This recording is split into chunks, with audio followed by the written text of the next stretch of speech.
And he doesn't come off as arrogant or like I'm all of that. He is all of that. Yeah, hey, confident. And I like him. I love that kid. I've never met him before. I watch him. He really wants to stay calm, and he just really wants to get through everything. And I'm telling you, once he gets the real opportunity to have all the weapons around him and a defense and everything, and they just say, okay, we're just going to go with you, you're going to see the same kid you saw in college. Most dynamic player, playing quarterback right now. The kid is good. He's really good. Hey, big guy. What's going on? How you doing? Hey, look. You doing all right? You gotta let my brother have his way in the league. I'm worried about your pop. How you doing? What you worried about him for? The NFL commissioner just dropped a bomb that's rocking Cleveland right now. Roger Goodell's cryptic comments about Shedeur Sanders and the Browns quarterback situation have fans asking one dangerous question. Did the league quietly influence one of the wildest draft slides we've seen in years? Because look at the timing. The Browns are spiraling. Their head coach is gone, and they're holding 2 first-round picks while Goodell stays silent.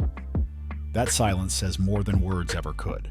What they're not explaining about Shedeur's future in Cleveland could flip everything we thought we knew about the 2025 draft. This isn't just football anymore. It's power, leverage, and a young quarterback caught in the middle of something way bigger than the field. But if they get some of this right, whether it's the head coach, whether Shedeur takes a huge step forward under the right coaching, whether they add a receiver, a couple offensive linemen, and all of a sudden you look like a normal offense, I would pick them ahead of Pittsburgh. This story goes deep, and to understand what Roger Goodell is really thinking, we have to rewind to where it all started. Because once you see the full picture, every detail starts feeling more twisted than the last. February 7th, 2025, the NFL honors ceremony in New Orleans. Cameras everywhere, the league's biggest night. And then it happens. Roger Goodell comes face-to-face with Shedeur Sanders, the Colorado quarterback everyone believed was a lock to go near the top of the draft. They shake hands. It looks professional, calm, almost routine. Until Shedeur says something that would later hit completely different. He tells Goodell, "You gotta let my brother have his way in the league." He's talking about his older brother who had been covering him and his teammates at Colorado, and wanted to keep doing that at the NFL level. But it's Goodell's response that changes everything. On a number of levels, from the process that I led to the decision that I reached. But now I will get it right and do whatever is necessary to accomplish. The commissioner looks directly at this young quarterback and says 4 words that still don't sit right. "I'm worried about your dad." Shedeur looks confused and asks what he means, and then the video cuts off. So what was Goodell really worried about?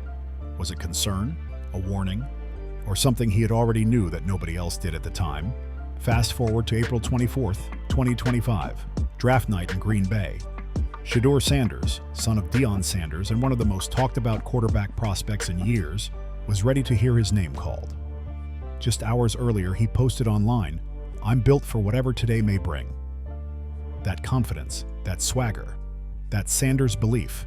He hosted an elaborate draft party in Canton, Texas. The room was branded legendary.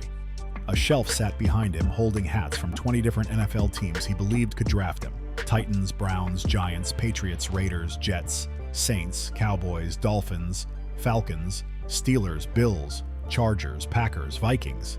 He was ready for anything. What he wasn't ready for was what actually happened.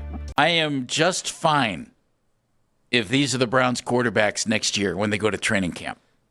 Okay. Deshaun Watson. Drink. Shedeur Sanders. Drink some more. Dylan Gabriel. Just start chugging at this point. And somebody they bring in for a camp arm.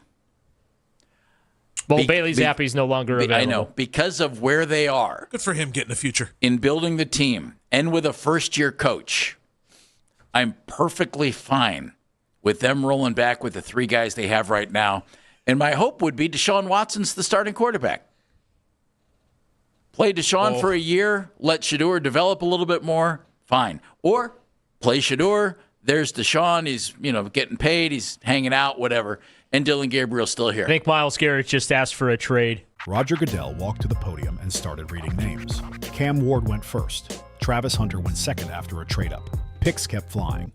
Then the Giants traded back into the first round at pick 25 and selected Jackson Dart. And Shedeur Sanders? He sat there in Canton. Cameras locked in.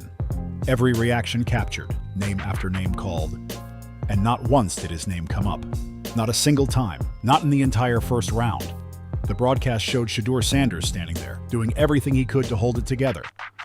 The Sanders confidence was still there on the surface, but once the first round ended and the cameras pulled away, reality hit hard.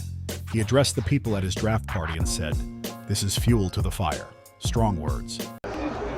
What's up, bro? You good? What's going on, man? You good? Yes, sir. Yeah, proud of you, fam. Appreciate you, dog. Hey, good luck. Yeah, I see your catch last week. Yeah. Yeah. I'm with it though. Keep your swag, bro. But behind them, you could feel something else creeping in. Confusion, frustration. That moment when you realize something went completely off script. Day 2 arrives. Round 2 begins. The Cleveland Browns are on the clock at pick 33. This is the spot. They need a quarterback badly. The Deshaun Watson situation is falling apart, and Shedeur is still sitting there. Perfect fit. And Cleveland passes.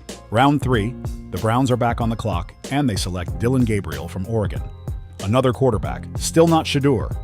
Now it's officially strange. A quarterback many had graded higher is still waiting, while Cleveland burns a premium pick on someone else. Round 4 passes. Nothing. And then finally, in the 5th round, at pick 144, the Browns trade back into the draft and select Shedeur Sanders. 5th round. Let that sink in. A quarterback who threw for over 4,100 yards, 41 touchdowns, and completed nearly 70% of his passes at Colorado. Someone projected by many as a first or second round talent, falls all the way to pick 144. Browns GM Andrew Berry later said they got him at a steep discount. That one phrase tells you everything about how far Shedeur fell and how stunned everyone was watching it happen. But this is where the story takes a darker turn. 3 months later, August 2025. NFL Hall of Famer Eric Dickerson goes on the Rogan and Rodney Show, a major sports radio program in Los Angeles, and drops a statement that sends shockwaves everywhere. "I tell you this much," Dickerson says. "What I heard from someone that's in the NFL is the league told teams, don't draft him, do not draft him. We're going to make an example out of him. And this came from a very good source." Then he adds something even more explosive. He claims someone contacted the Browns and told them not to draft Shedeur until another call came in, forcing their hand. According to Dickerson, Cleveland wasn't even planning to take him until someone with serious power stepped in. Think about what that implies. Either the league influenced teams behind the scenes, or someone realized too late that letting Shedeur slide completely would have been a disaster.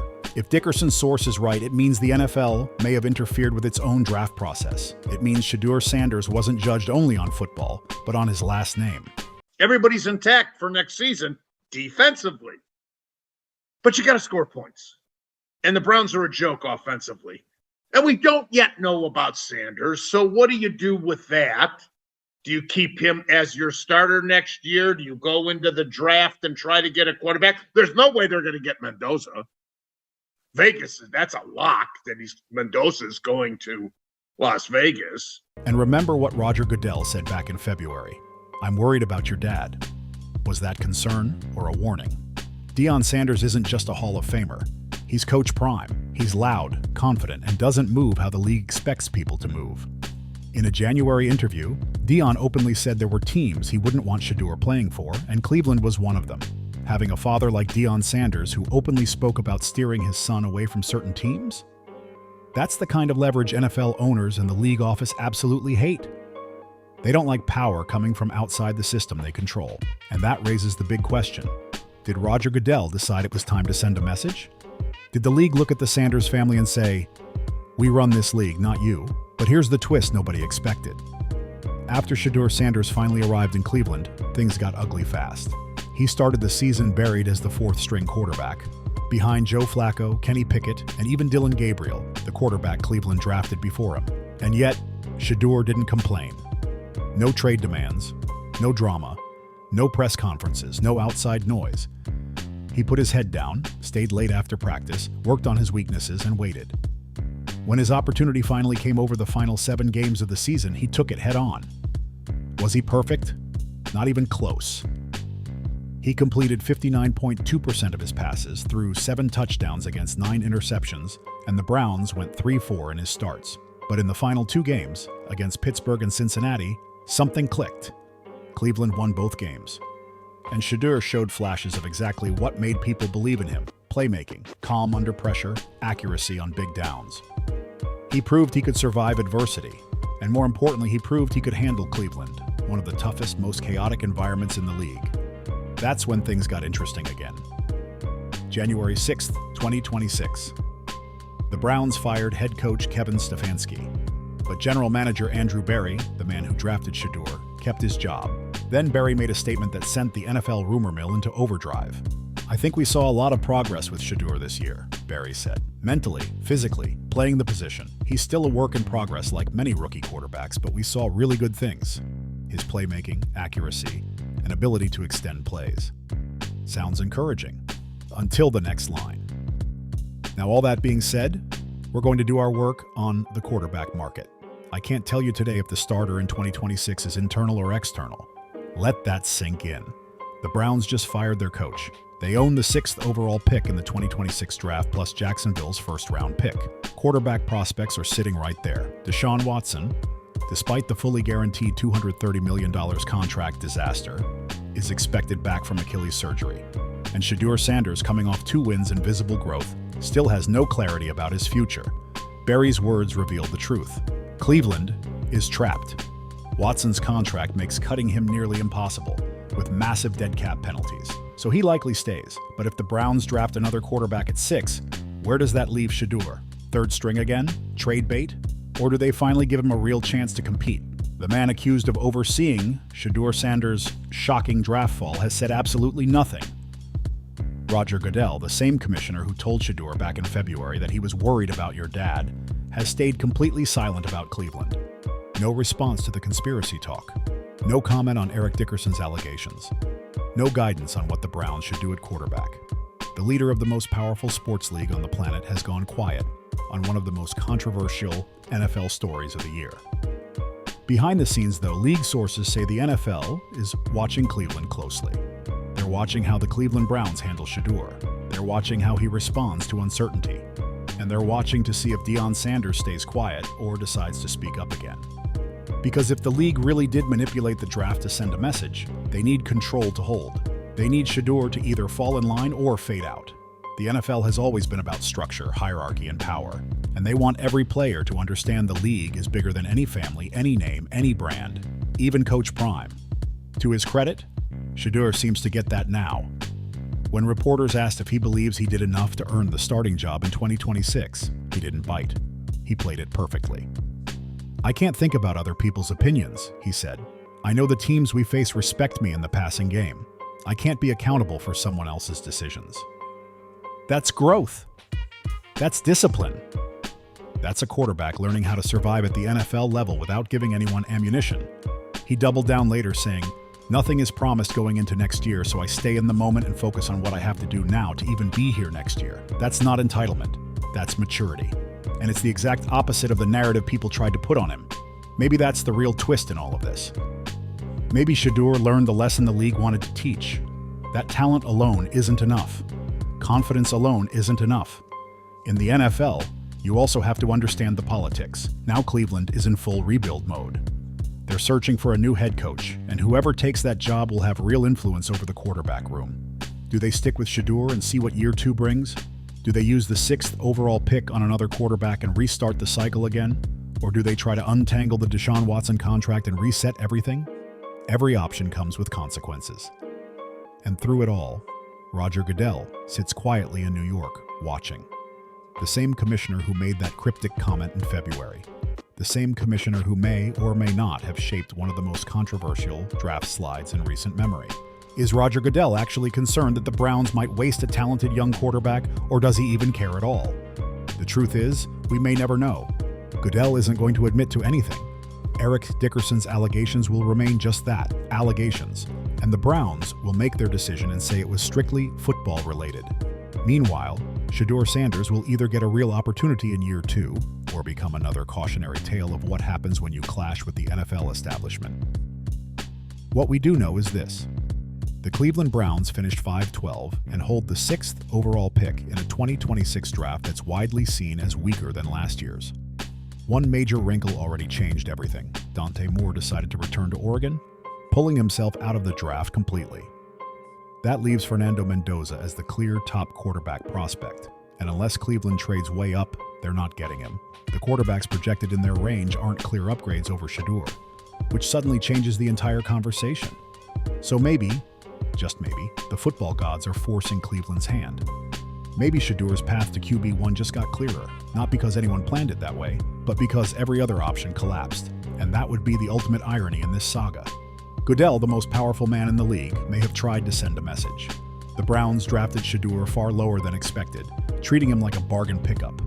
Analysts wrote him off before he ever took an NFL snap. And now, heading into year 2, he might finally get his shot. Not because people believe, but because there's no better alternative. Shedeur seems to understand that reality completely. He's been working, staying in shape, and building his brand the smart way, including partnerships like Peaceful Struggle Clothing. He's protecting his image and playing the long game. When asked about the season, he didn't call it disappointing. He called it a learning year. That framing matters. He's controlling what he can control. And maybe that's the real story here. Maybe this isn't about Roger Goodell at all. Maybe it's about a young quarterback who got humbled, got knocked down, and was reminded, loudly, that the NFL doesn't hand out anything. Instead of breaking, he adapted. Instead of complaining, he matured. Browns offensive coordinator Tommy Rees said something telling in December. You really learn about quarterbacks in year 5, year 10. That's coach speak, but it's also the truth. Nobody actually knows if Shedeur Sanders is a franchise quarterback. Not Goodell, not Andrew Berry, not even Deion Sanders. The only way to find out is to give him time, reps, and real opportunity. Cleveland's next head coach, whoever that is, walks into a mess. Watson's contract is an anchor. Draft capital is limited. The roster needs help everywhere. But one thing will be there: a hungry, motivated, young quarterback who's already survived more adversity in one season than most quarterbacks face in an entire career. A quarterback who was embarrassed on draft night, buried on the depth chart, ignored by national media, and still finished the season with 2 wins and flashes of real promise. That's the quarterback the league should be thinking about now. Because if Shedeur succeeds, if he becomes a star in Cleveland, it doesn't just change the Browns. It undercuts whatever message the league thought it sent. It proves you can't hold down real talent forever. This is about whether a young man can survive a system that tested him at every turn. This is about whether Roger Goodell and the NFL are really as untouchable as they appear. This is about whether the Cleveland Browns, a franchise stuck in dysfunction for decades, can finally develop a quarterback the right way. And this is about whether Deion Sanders, Coach Prime himself, can watch his son succeed without stepping in. This story goes way beyond football. According to reporting from Zach Jackson, early signs point to Shedeur Sanders getting a chance to compete for the starting job in 2026. Deshaun Watson is likely to remain on the roster, and Cleveland could still add another quarterback in the middle rounds. That means a crowded room, more competition, more uncertainty, but it also means opportunity. Shedeur has already proven he can handle the politics, the pressure, and the doubt. Now the only thing left is proving it on the field. Browns fans, burned by decades of quarterback disasters, are cautiously optimistic. They've seen the flashes, the arm talent, the mobility, the leadership. They've also seen the mistakes, the interceptions, the inconsistency. But for the first time in a long time, there's actual hope.